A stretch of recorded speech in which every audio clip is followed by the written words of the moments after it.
Olá pessoal, espero que esteja tudo bem com vocês, mais uma semana de aula, hein?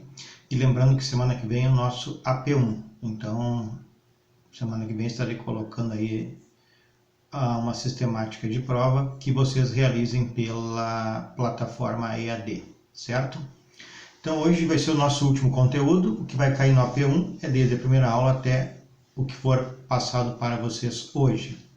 E hoje nós iniciaremos então a falar sobre o controle de constitucionalidade, um panorama inicial. Depois tem mais coisas para falarmos após o AP1. Bom, o que é o controle de constitucionalidade? São mecanismos que existem para controlar os atos normativos expedidos pelo Poder Legislativo normalmente, mas não impede que seja também expedido pelo Poder Executivo, por exemplo, para que estejam de acordo com a Constituição Federal. Então, nada mais é do que a adequação das leis à Constituição Federal, que é a norma superior. A nossa Constituição, conforme determina o artigo 60, traz um regramento rígido para alteração. Então, nós temos uma Constituição rígida, conforme estudamos lá no primeiro Constitucional. Então, ela traz algumas dificuldades para que a Constituição Federal seja emendada, seja alterado. Também ela atribui competências, competências municipais, federais, estaduais, concorrentes, que os três podem legislar. Temos competências legislativas, competências executivas, temos certos órgãos ou pessoas que podem iniciar um projeto de lei, por exemplo. Tudo isso, então, é observado no momento da proposição e da aprovação de uma lei, a fim de averiguar se ela é constitucional ou não. Isso nós vamos ver então um pouquinho hoje. Então esse controle de constitucionalidade ele determina o que nós conhecemos por princípio da supremacia da Constituição. A Constituição está no topo, conforme o artigo 59 lá da própria Constituição, e tudo que vier abaixo deve estar de acordo com a norma constitucional, senão será declarada inconstitucional e não terá validade.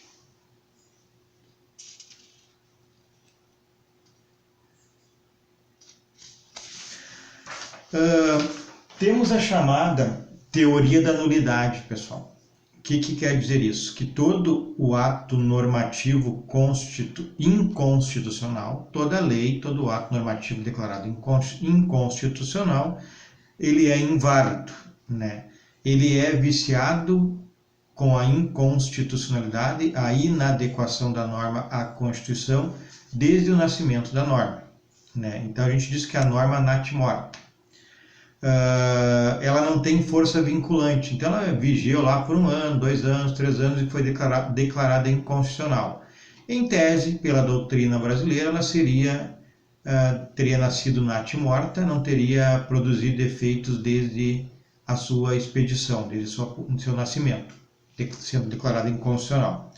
Porém, modernamente se fala na flexibilização dessa teoria da nulidade, que nós chamamos de modulação dos efeitos da inconstitucionalidade pelo próprio Supremo Tribunal Federal.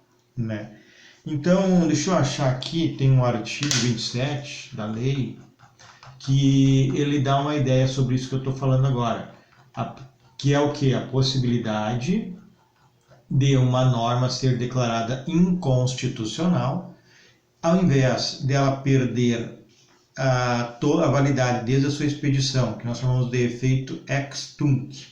Desde o dia da publicação, nada valeria que foi feito.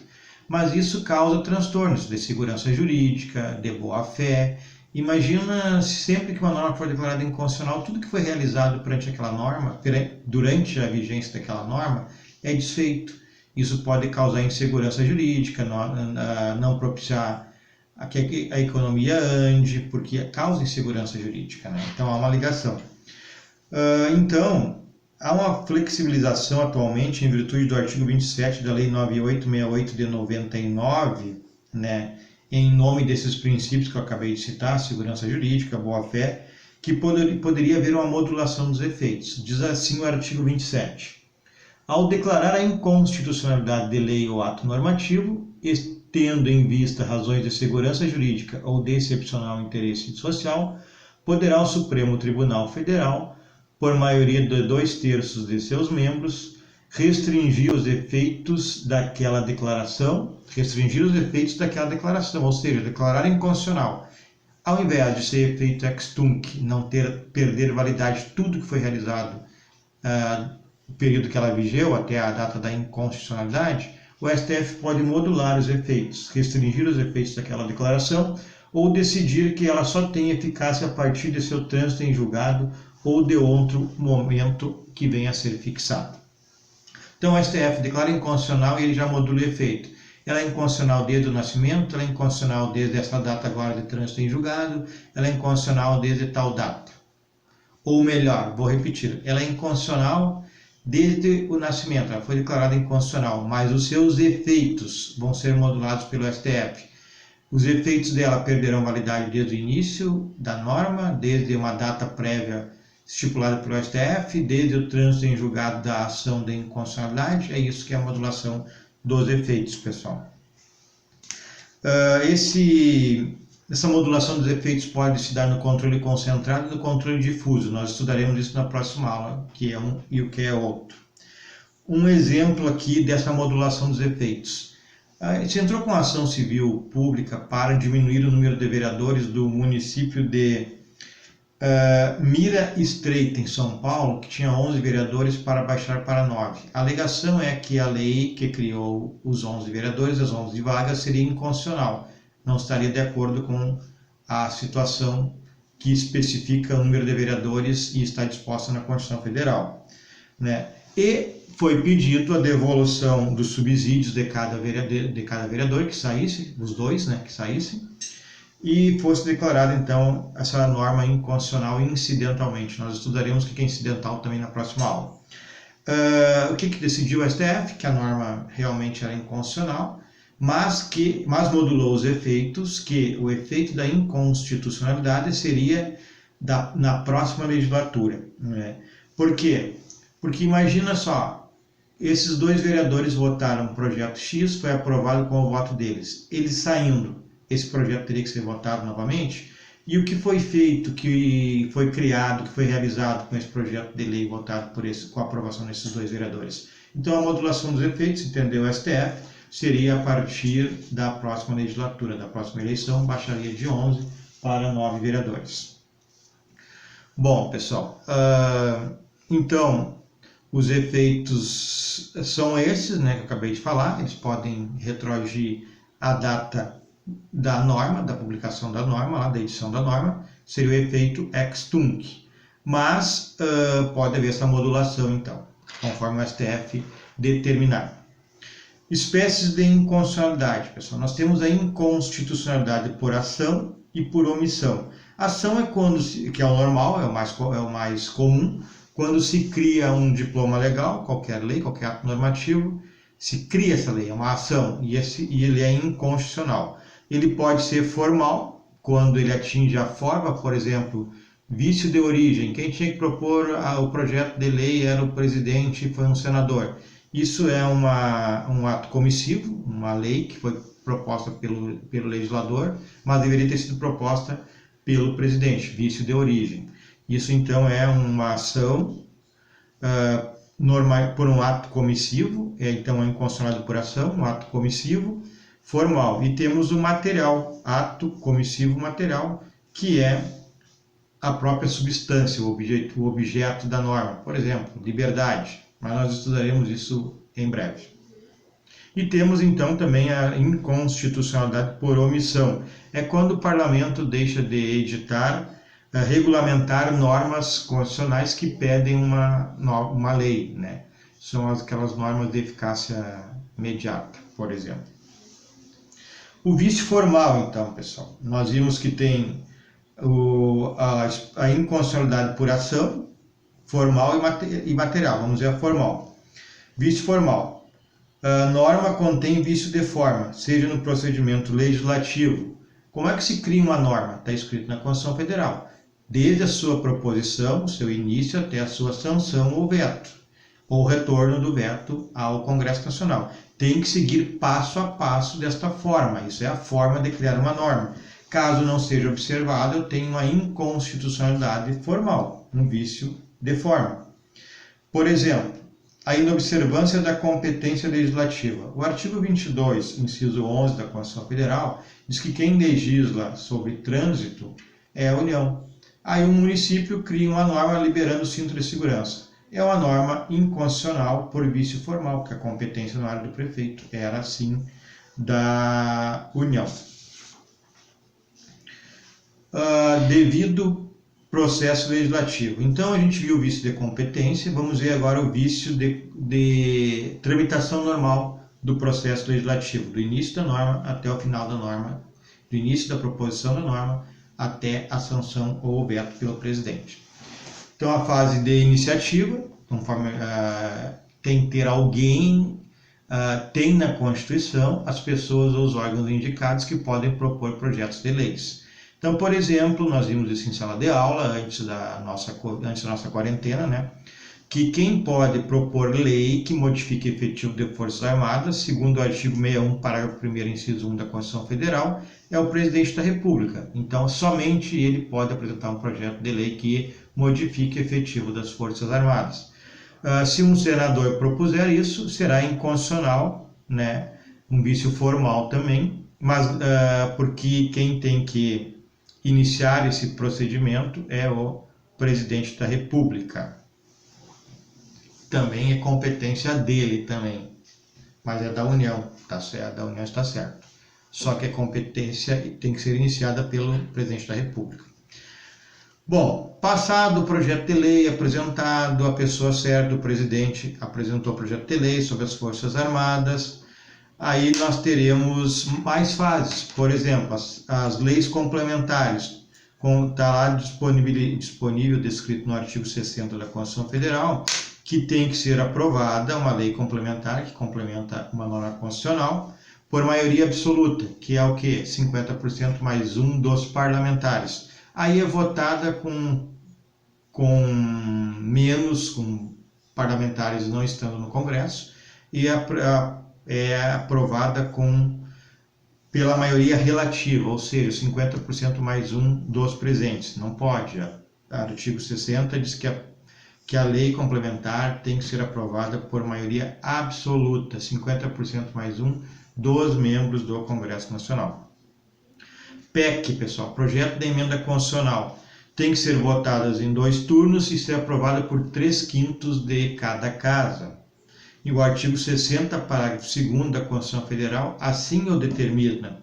Então, cada projeto de emenda constitucional deve ser votado nas 2 casas, em 2 turnos, e a aprovação tem que se dar por 3/5. Se não for assim, será inconstitucional, né? Inconstitucionalidade formal, pelo processo legislativo não ter sido observado. Uma outra situação seria a violação de pressupostos objetivos do ato administrativo. Se nós pegarmos uma medida provisória lá do artigo 62 da Constituição Federal, veremos que o presidente da República pode emitir uma medida provisória em casos de relevância e urgência.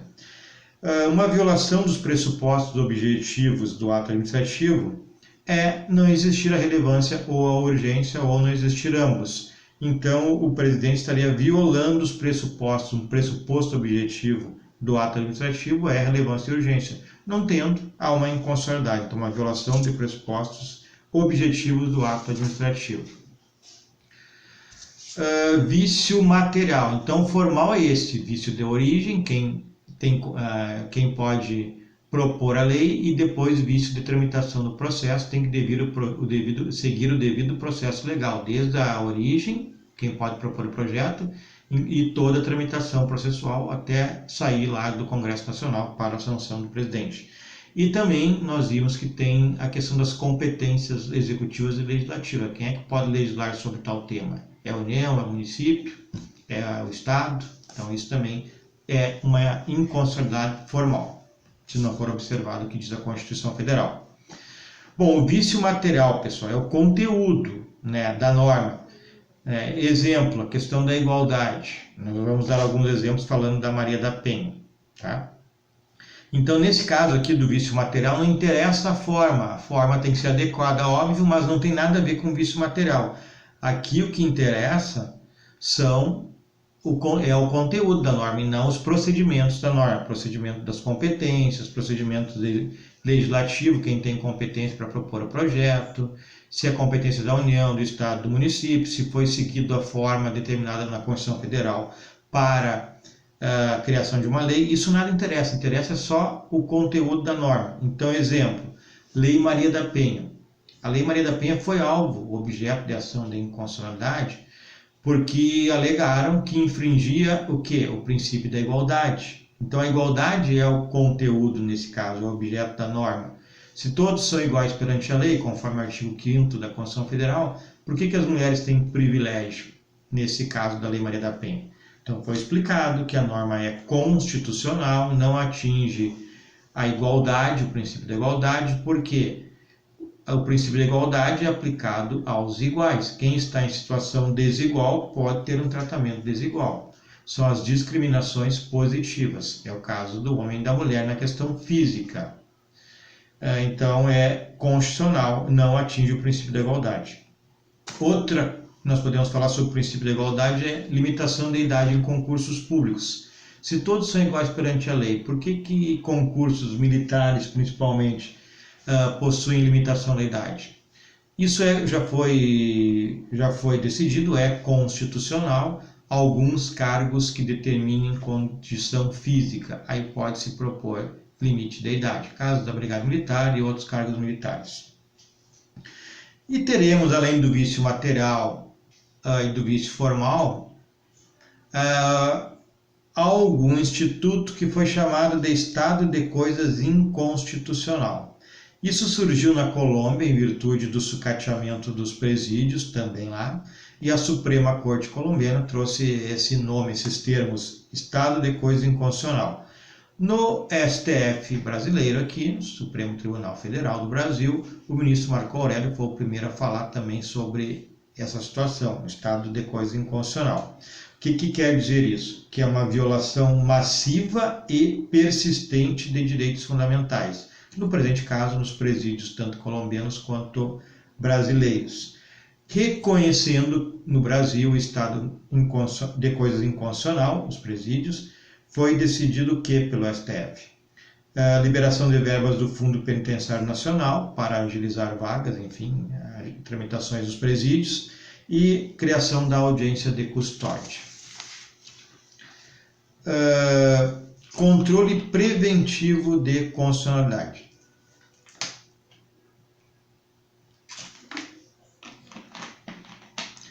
Controle preventivo de constitucionalidade, como o nome está dizendo, prevenir para não ingressar uma norma inconstitucional no ordenamento jurídico. Então, impedir que a norma viciada, que não esteja de acordo com a Constituição, ingresse no sistema jurídico brasileiro.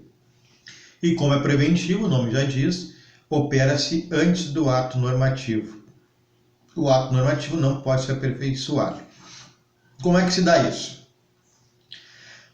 Pelo Presidente da República. Conforme o artigo 66, parágrafo 1º da Constituição Federal, é possível o presidente, quando entender que a norma é inconstitucional, vetá-la. Então ele recebe o projeto de lei, entende inconstitucional e a veta. Bom, a Comissão de Constituição e Justiça do Parlamento, Câmara dos Deputados e Senado Federal. Artigo 58, né?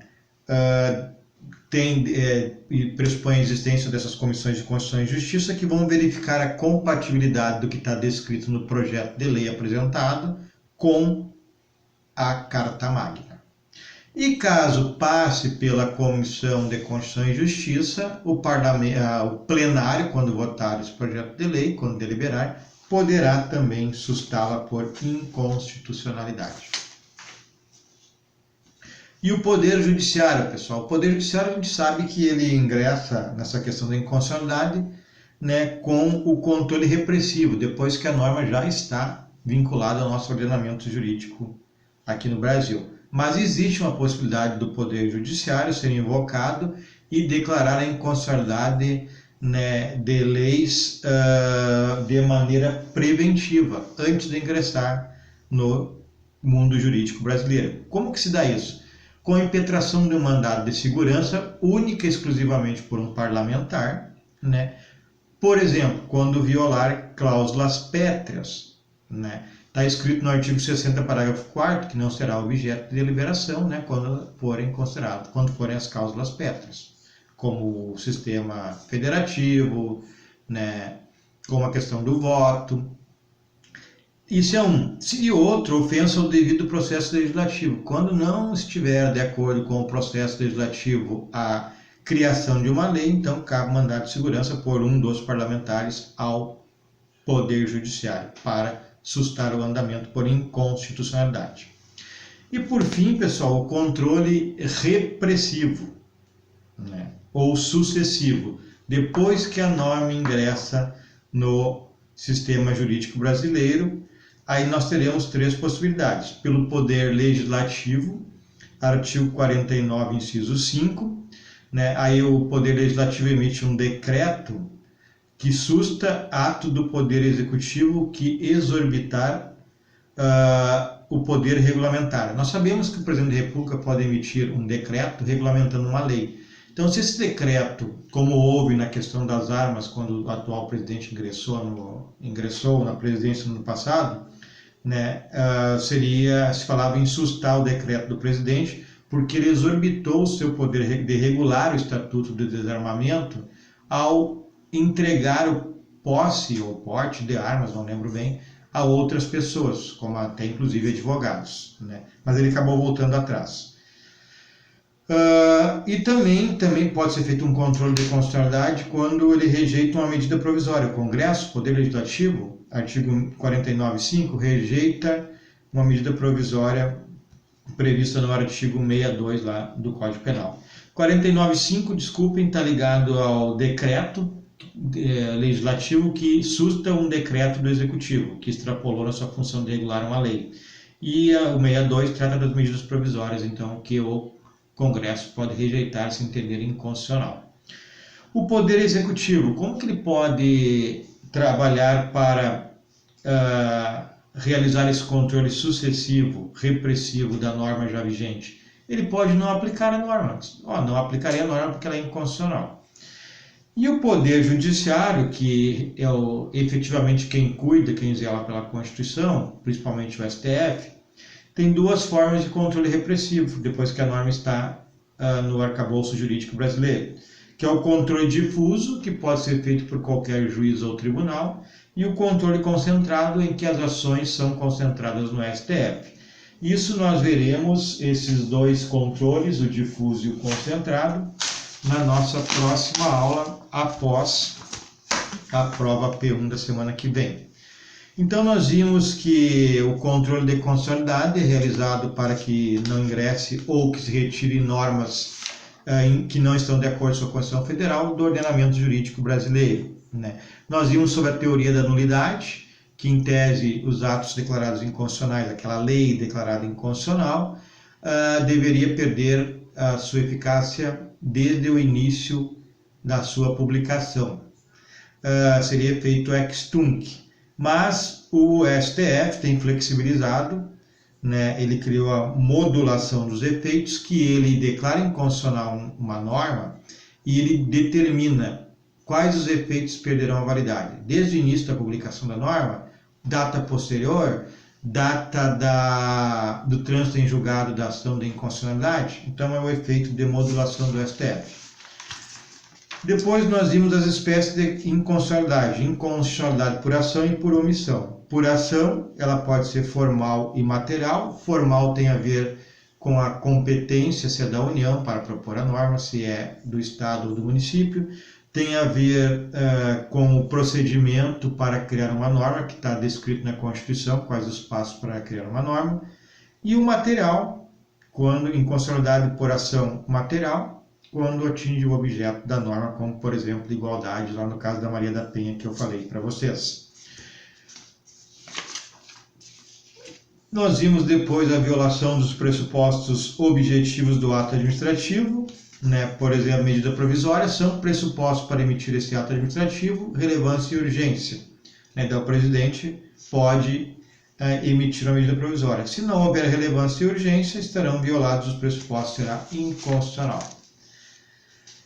O vício material nós vimos então que é o conteúdo da norma, nós vimos dois exemplos, igualdade e Maria da Penha, igualdade de concurso público. Nós vimos também agora o princípio da presunção da inocência, né, se poderia ou não prender executar a pena em segunda instância, né? Então isso também tem a ver com o conteúdo que é o direito de ser presumido inocente. Vimos o estado inconstitucional de coisas e vimos as formas de controle. As formas de controle de constitucionalidade são preventivo, né, e repressivo. Certo, pessoal? Então, boa semana para vocês. Durante a semana que vem, então, voltaremos a nos encontrar com a APU. Então, estudem o material que eu passei para vocês, os vídeos e o polígrafo que eu posto todas as semanas. Certo? Boa semana, se cuidem, tudo de ótimo para todos. Abraço.